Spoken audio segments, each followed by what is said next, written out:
Do you have a dated dining room like we do? Today we are talking about how we were able to add some picture trim molding to our wainscoting to make it look a lot more upscale, and we have some easy tricks that we're excited to share with you. Check it out.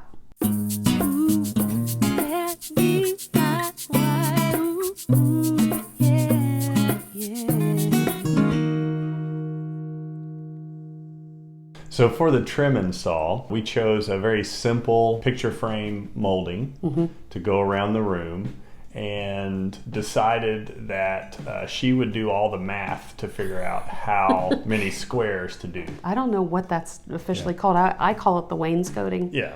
Is that Wayne? Wayne's scoting. This was not an original thought that we came up with, but we did see someone else. They started with framing the picture frame molding using a 2x4 as a guide.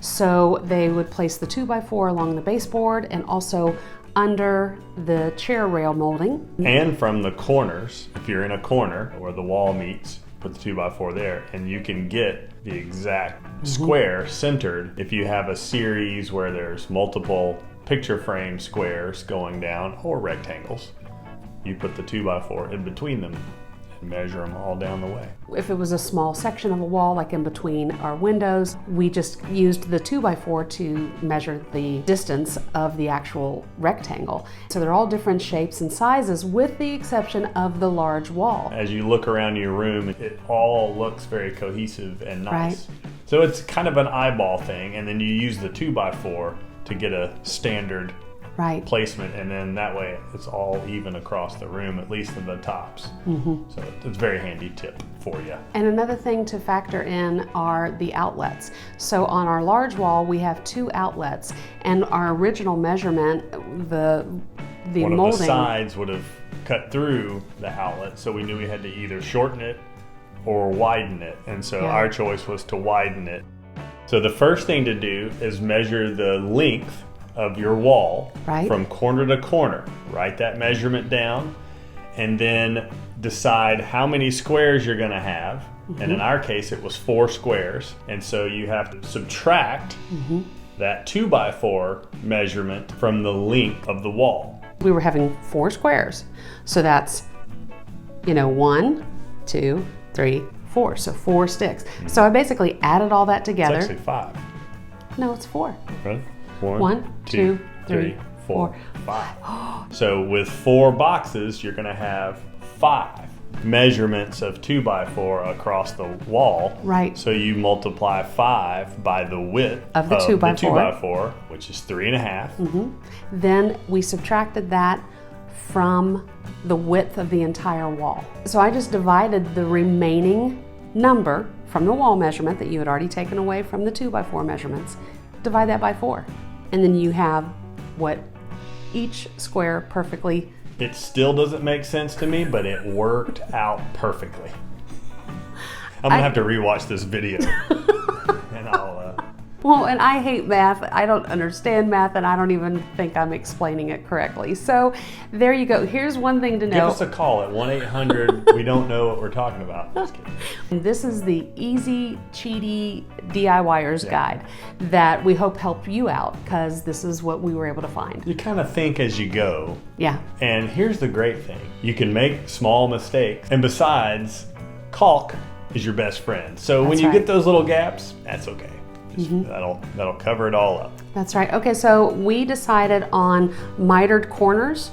So we do have a miter saw that we were able to create those angles. We will be sharing a video of how we were able to make multiple cuts in one sitting with some template that you created, and that's something that I totally don't understand. So that was invaluable for this project, because I had so many sticks that had the same length, especially the vertical ones, because the vertical length that you choose is the same around the entire room. The only measurement that changes is the top and bottom. So it does save a lot of time if you set one up, figure out your template, and it's just fast. Each one we fastened with a nail gun, a small brad nailing gun, We do have a pancake air compressor. I'll make sure to put a link to that in the description below. We do have a huge tank, and we wheeled that in and out of the house for so long. So many times that we finally said, okay, this is ridiculous. For a portable. Yeah, and the pancake compressor was a huge game changer for us, especially for me if I was doing a project by myself, because that larger tank was pretty crazy to move by yourself. And if you don't have a brad nailer to use, you should go get one, because you can use that in so many ways. So many projects can call for that kind of a tool. They do have electric versions or battery powered versions that you can get if you don't want the loud compressor, but you can also get a long hose and move the compressor in another room. But that tool is pretty necessary for this. I guess you could hand nail it, but you probably need an extra set of hands to hold the thing in place. We use an 18 gauge brad nailer. Who's Brad? He's our next door neighbor, so you just go borrow his. Go get Brad's nailer for me. Hey Brad, listen, Brad. We need to borrow that one more time. I think it's Brad Paisley.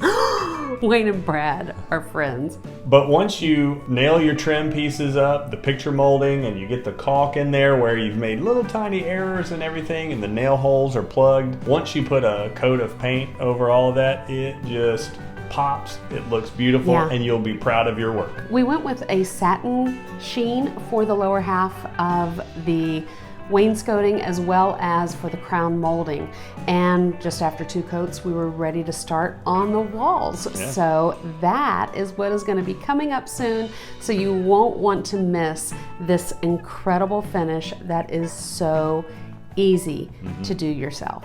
She was like, we're getting the fancy squares, and suddenly it was like you had a pretty decent dining room, and then now we feel like we're sitting in Wayne or Brad's house, and they're much richer than we are. That's right. And so it's like, wow, they have really nice dining rooms. So it really just, boom, fancifies the look of this room, and it will do the same for yours. For a very affordable cost. I mean, how much did all of the...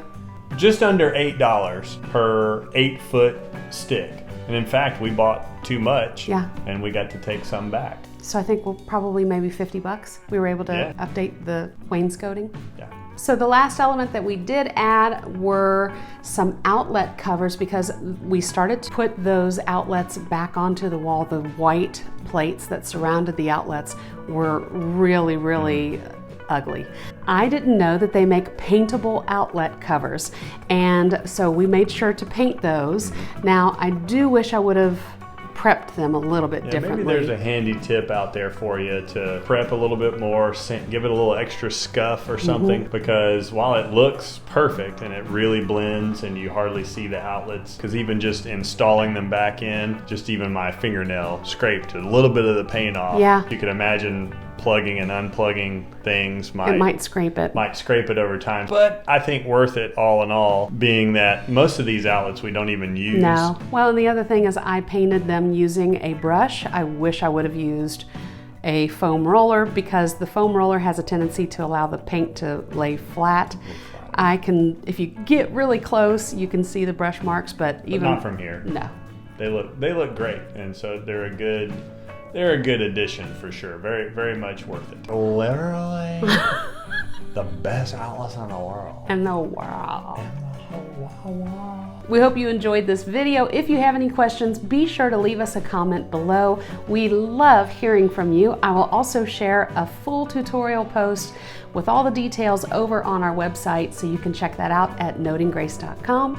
Make sure to follow and subscribe, so that way you don't miss the next video that will be coming out very soon.